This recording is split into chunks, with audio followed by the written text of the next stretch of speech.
नमस्कार दोस्तों, स्वागत है आपका न्यू उत्कर्षा इस यूट्यूब चैनल पे। और आज का जो हमारा टॉपिक है वो छंद को लेकर के है। इससे पहले का जो वीडियो था वो रस को लेकर के था। तो आप सभी लोग आ जाइए आराम से और इसको अच्छे से नोट करना है और सेशन को लगातार शेयर भी करते रहना है। बहुत इम्पॉर्टेंट वीडियो होने वाला है। तो छंद का ये जो वीडियो है सबसे पहले हम लोग समझेंगे और साथ ही साथ हम ये भी जानेंगे कि इन प्रश्नों को हम कैसे अटैम्प्ट करें। तो हिंदी की जो श्रृंखला मैं चला रहा हूँ उसी में ही मैं निरंतर आगे बढ़ रहा हूँ और यूपी ट्रिपल एस सी पेट से रिलेटेड जो भी वैकेंसीज आएंगी उनमें ये बहुत ही महत्वपूर्ण होने वाला है। तो प्लीज़ इसे नोट डाउन ज़रूर कर लीजिएगा। एक शॉर्ट नोट बनाने से रिवीजन का जो तरीका है काफ़ी आसान हो जाता है। तो चलिए स्टार्ट करते हैं छंद को स्टार्ट करने के पहले हम कुछ चीज़ों की जानकारी देंगे आपको, जैसे मात्रा। तो मात्रा जो होती है वो दो तरह से होती है, एक ह्रस्व होती है और दूसरी होती है दीर्घ। तो मात्रा को दो भागों में बांटा गया है, एक ह्रस्व होता है और एक दीर्घ होता है। खाली ध्यान से आप सुनेंगे तो भी आप इजीली टैकल कर पाएंगे। तो जो ह्रस्व होगा, ह्रस्व मतलब जिसमें किसी भी चीज़, जैसे मात्रा है ये भी होती है बट जिसमें शॉर्ट हो, लघु हो। तो लघु के लिए हम इसके लिए इसका इस्तेमाल करते हैं, ये डंडी का। और अगर दीर्घ की बात करेगा तो उसके लिए एस का इस्तेमाल करेंगे। ये अंग्रेजी के एस अक्षर के बराबर है ना, इसलिए इसका इस्तेमाल करते हैं। ठीक है, तो दोनों में क्या है, अंतर है, दोनों में अंतर है। ठीक है, तो मात्रा जो होती है दो तरह की होती है बच्चों, एक ह्रस्व होती है और दूसरा जो होती है दीर्घ होती है। अब हम बात करेंगे वर्णों की। तो वर्णों की अगर हम बात करें, अगर वर्णों की हम बात करेंगे तो वर्ण जो होते हैं वो एक ह्रस्व होता है, एक दीर्घ होता है।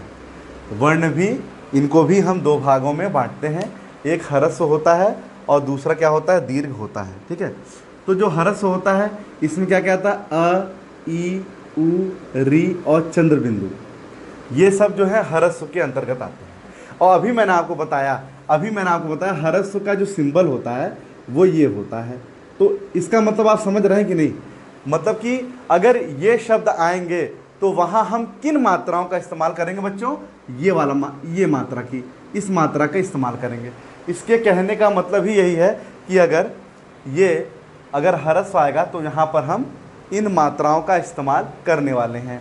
अगर दीर्घ की बात करें तो आ, ई, उ, ए, ओ, आ, अगर ऐसी चीज़ें आएंगी तो उनके लिए हम दीर्घ मात्रा का अनुसरण करेंगे बच्चों। ठीक है ना, तो ये दो चीज़ें हैं, बेसिक चीज़ें हैं, याद रखनी होंगी। अब आइए कुछ इंपॉर्टेंट फैक्ट की ओर मैं बढ़ चलता हूँ। कुछ इंपॉर्टेंट फैक्ट भी हम लोग कवर करेंगे, ध्यान दीजिएगा, इंपॉर्टेंट फैक्ट्स कवर करेंगे हम लोग। देखिए, सबसे पहले मैं बात करूँगा यति की। तो यति मतलब क्या होता है बच्चों, ठहराव होता है। यति मतलब क्या होता है, ठहराव होता है। यति मतलब क्या होता है, ठहराव होता है। तो ठहराव का अर्थ क्या हुआ, ठहराव का अर्थ छंद में यति से संबंधित है। गति मतलब लय या प्रवाह, ये तो आप आसानी से कर लोगे। गति मतलब क्या होती है, लय या प्रवाह, लय या प्रवाह। याद करिए मेरे साथ, यति मतलब जहाँ ठहराव होगा, गति मतलब लय या प्रवाह होगा, दोनों में अंतर है। अब हम बात करेंगे चरण की। प्रत्येक छंद में 4 चरण होते हैं बच्चों, प्रत्येक छंद में 4 चरण होते हैं। ध्यान दीजिएगा, प्रत्येक छंद में 4 चरण होते हैं। तो चरण कितने होते हैं बच्चों, 4। तुक क्या होता है, ये छंद के अंत में आने वाले वर्ण होते हैं। अर्थात तुक वो वर्ण होते हैं जो छंद के अंत में लगते हैं। इसके बाद हम बात करेंगे गणों की। 3 वर्णों का जो समूह है, यानी 8 प्रकार के होते हैं। तो गण कितने प्रकार के होते हैं बच्चों, 8 प्रकार के होते हैं। गण कितने प्रकार के होते हैं, 8 प्रकार के होते हैं। ध्यान देने वाली बात है, जो गण होते हैं वो हमारे कितने प्रकार के होते हैं, 8 प्रकार के होते हैं बच्चों। अब आइए देख लेते हैं इसका कोड क्या है। यह माता राज भान सलगा, है ना बच्चों, यह माता राजभान सलगा।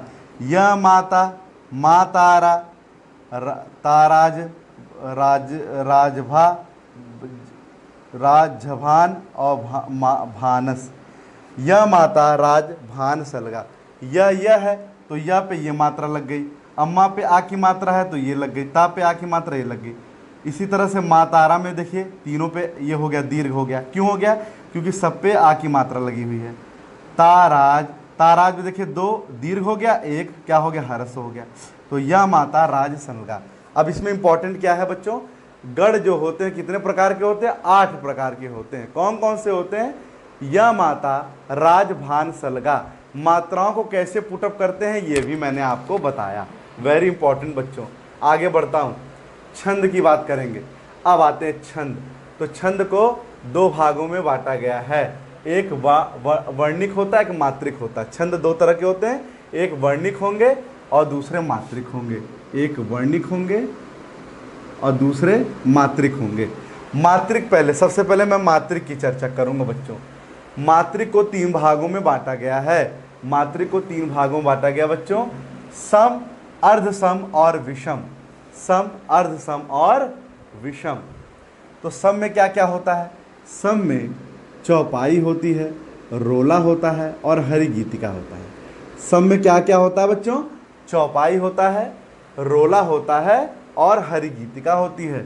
चौपाई में 4 चरण 16-16 मात्राएं, रोला में 24-24 मात्राएं और हरि गीतिका में 28-28 मात्राएं।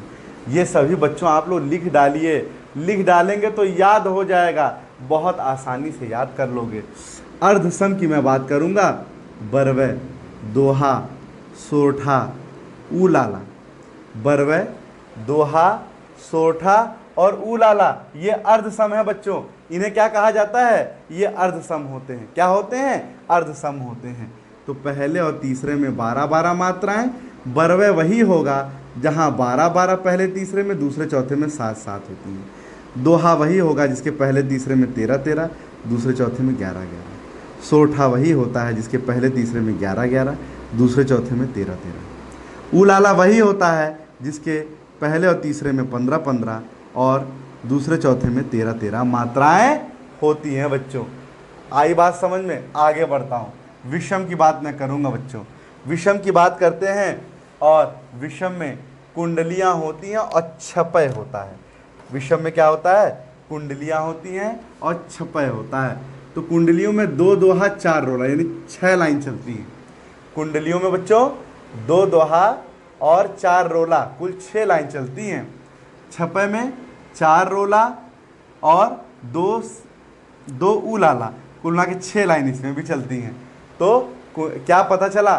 कुंडलियाँ और छपय दोनों में 6-6 लाइन चलती हैं। कुंडलियों में क्या होता है बच्चों? 2 दोहा 4 रोला होता है। छपय में 4 रोला और 2 उलाला होता है। ये ध्यान देना आपको, दोनों में 6-6 लाइन होती हैं।